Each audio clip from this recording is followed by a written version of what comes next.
Siop Gwalia. Ydych chi'n hoffi siopa? Mae hen siop Mae'r yn Saint Fagan Amgueddfa Cymru. Ydych chi wedi gweld yr hen siop? Siop Gwalia yw ei henw.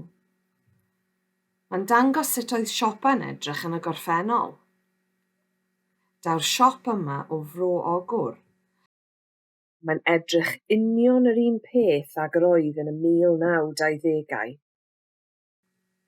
Ydy'r siop yn debyg i siopau rydych chi wedi gweld? Beth sy'n wahanol? Amser maith yn ôl, roedd siopa yn edrych yn wahanol iawn. Roedd pobl yn ei galw'n siop y pentre. Edrychwch ar y llun eto. Allwch chi weld pethau yn hongian tu allan. Beth yw hwnna? Bath tin yw e. Nwyddau haearn sydd yn rhan yma'r o siop. Yma, roedd pobl yn prynu offer mwyn cadw tŷ a'r bobl yn lan. Dychmygwch eich bod wedi prynu brwsh sgwrio yn y siop nwyddau haearn. Allwch chi sgrwbio'r llawr fel oedd pobl yn wneud amser maith yn ôl. Beth am ganu cân tra bod ni'n sgwrio?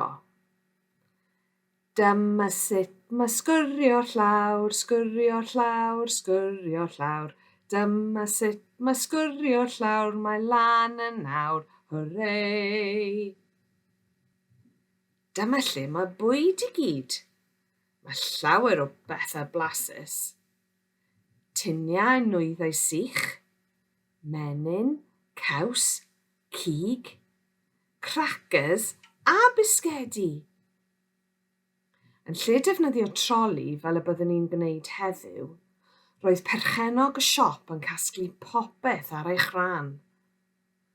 Allwch chi esgus bod yn berchennog siop.